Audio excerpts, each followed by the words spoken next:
Assalamualaikum warahmatullahi wabarakatuh. Halo, jumpa lagi bersama saya Bahtiar Movie. Baik Bapak Ibu, pada video kali ini admin akan memberikan update informasi terbaru yaitu terkait seleksi P3K Guru di tahun 2024. Nah, jadi siapa saja pelamar yang mendapatkan prioritas di seleksi P3K Guru tahun 2024? Nah, di sini ada jawaban langsung Bapak Ibu dari Ibu Prof Nunuk Suryani. Nah, kita langsung saja dengarkan Bapak Ibu penjelasan beliau. Ini ada pertanyaan dari Jasmine dulu. Status P tidak jadi prioritas P1. P1 hanya yang lulus. Pertanyaannya, jadi status kalau yang P ya, ada pertanyaan dari Pak Jasmine dulu. Kalau P itu apakah menjadi prioritas? Jadi begini, yang tulisannya P itu belum lulus tahun ini, gitu ya, karena berarti formasinya itu tidak tersedia atau kalah perankingan, sehingga untuk tahun 2024 semua teman-teman guru yang ada di seluruh Indonesia yang statusnya P itu akan ikut seleksi lagi tahun ini. Tahun ini masih ada sekali lagi 419.000 lebih formasi yang kita usulkan. Kemudian terkait dengan apakah P3 tergeser gitu ya. Jadi jawabannya ini ada pertanyaan, bagaimana nasib P3 Provinsi Jawa Barat yang 3 tahun terakhir tidak bisa resume sedangkan tahun 2003 lalu banyak dari swasta, Bu. P3 sangat khawatir tergeser dengan datangnya swasta. Jangan khawatir. Jadi untuk geser-menggeser sudah diatur di dalam Permendikbud atau peraturan kita. Tidak boleh kelulusan swasta sebagai prioritas 1 tahun 2021 tidak akan menggeser guru-guru yang sudah ada di satuan-satuan pendidikan yang ada di sekolah-sekolah yang ada. Jadi jangan khawatir. Apakah ada prioritas P3K Guru 2020? Ya, jadi kalau untuk seperti yang diumumkan oleh Pak Menteri tadi siang, Menteri Azwar Anas, tahun 2024 ini prioritasnya masih nakes dan teknik guru. Nah, karena nakes dan guru, Kemendikbudristek menambah satu prioritas lagi untuk tenaga pendidikan yang masuk ke tenaga teknis. Jadi alhamdulillah guru masih menjadi prioritas untuk tahun 2024 ini. Ini ada pertanyaan dari Indri. Ibu, saya termasuk di P1 kemarin 2023 kalah formasi lagi. Nah, apakah nanti di 2024 ada penempatan kembali? Ya, jadi begini, sesuai dengan edaran dari Menpan RB bahwa tahun 2024 adalah tahun terakhir adanya guru honorer atau adanya tenaga honorer di instansi pemerintah. Kami berusaha semaksimal mungkin agar formasi 419.000 itu bisa terisi semuanya dan bisa mengakomodir semua guru non-ASN yang masih tersisa di sekolah-sekolah negeri. Sekarang ini kalau di dalam perhitungan kami tidak ada 300.000 lagi ya, dan P1 yang tersisa sekitar 12.000. Kami akan lakukan upaya agar seluruh P1 bisa ditempatkan di tahun 2024 ini. Jumlah formasinya banyak sekali. Kalau sekarang ya, contohnya tahun ini saja dari 260 formasi itu hanya terisi 230. Yang 30.000 lagi itu nggak terisi. Sebabnya apa? Sebabnya ada daerah-daerah tertentu yang memang tidak ada pelamarnya. Ini yang sangat disayangkan. Sementara di daerah lain, Jawa Tengah misalnya, itu berlebih gitu ya. Ini yang akan kita carikan upaya supaya formasi yang kita siapkan ini benar-benar terisi penuh oleh Bapak Ibu. Ini ada pertanyaan dari Asep Sophia. Ada pertanyaan dari Asep Sophie, yang P3 mesti seleksi lagi? Ya, jawabnya karena itu sebuah proses yang harus diikuti oleh Bapak Ibu guru ya. Jika ini kalah dalam persaingan, tentu akan mengikuti mekanisme seleksi berikutnya. Mekanisme berikutnya kita belum tahu akan seperti apa. Ini ada lagi. Sore Bu, dari Rosyid Muhammad. Sore Bu, bagaimana nasib kami P1 Jateng yang belum dapat penempatan? Ya, jadi kami memikirkannya bukan hanya P1.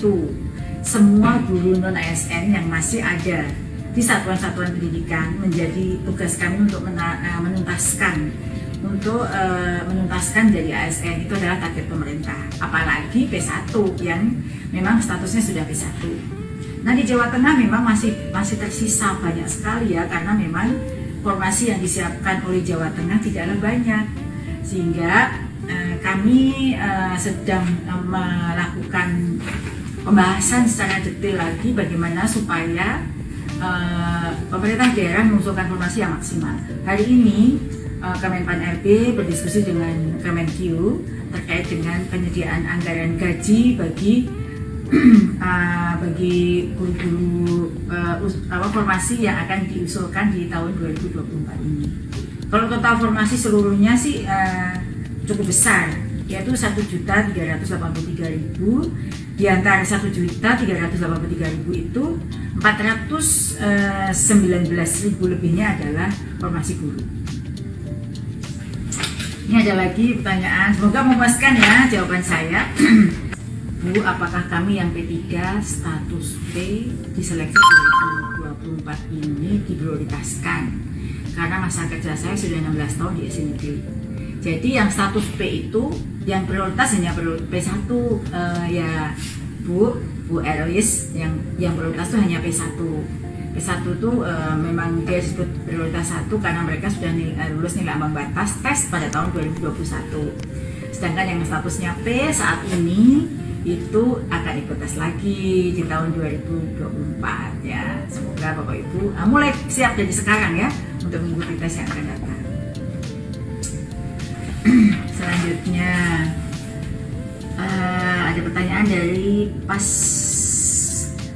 Samadania. Kapan guru swasta bisa ikut seleksi P3K?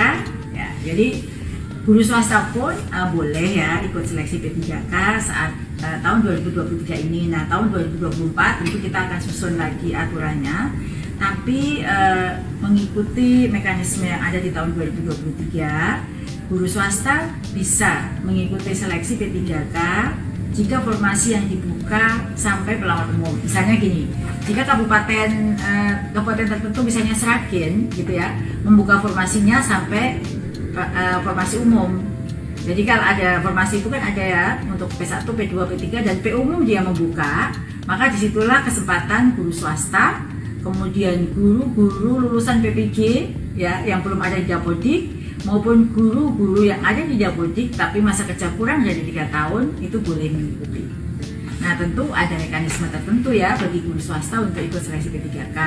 Salah satunya ya ada izin dari yayasan. Karena Bapak Ibu kan masuk ke sekolah itu baik-baik sehingga harus izin dari yayasan. Ini ada lagi. Assalamualaikum, ini dari lembar putih. Assalamualaikum Bu. Kalau yang lulus P3K Desember 2023 untuk penempatan bagaimana? Apakah kemungkinan bisa diinduk? Belum tentu.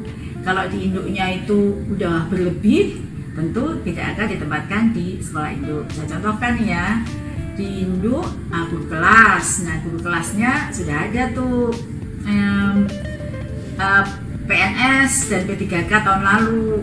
Nah, itu lulus ya tentu ditempatkan di satuan-satuan pendidikan yang membutuhkan, tapi tidak akan lewat dari daerah kewenangan. Daerah kewenangan itu kalau di kabupaten ya satu kabupaten, kalau di provinsi ya satu provinsi, tapi belum tentu ditempatkan di sekolah itu. Jadi kalau tadi sudah saya sampaikan bahwa ada yang statusnya P, silahkan nanti untuk siap-siap untuk seleksi. Kita akan coba lakukan seleksi ini lebih awal lagi supaya seleksinya itu bisa Bapak Ibu tidak menunggu sampai di ujung tahun, karena memang kita tahu bahwa ini adalah tahun terakhir 2024 ini, tahun terakhir upaya kita untuk menghilangkan status non-ASN bagi guru-guru di satuan-satuan pendidikan. Dan tahun ini, sebagaimana yang ada di dalam Undang-Undang ASN, seleksi ASN P3K bisa dilakukan sampai 3 kali, gitu ya. Maka akan lebih cepat seleksi itu dilakukan Jika 419.000 itu belum terpenuhi, kita akan lakukan seleksi berikutnya, karena di tahun 2023 bisa sampai 3 kali seleksi SNMPTK. Dan tahun ini juga kita akan mengupayakan untuk meminimalisir berbagai pengaruh dengan adanya ruang talenta guru, yang mana yang ada di ruang talenta itu hanya Bapak Ibu guru yang sudah lulus seleksi ASN-P3K maupun mahasiswa lulusan PPD Prajabatan yang sudah lulus seleksi ASN-P3K yang dapat mengisi guru-guru di satuan-satuan pendidikan.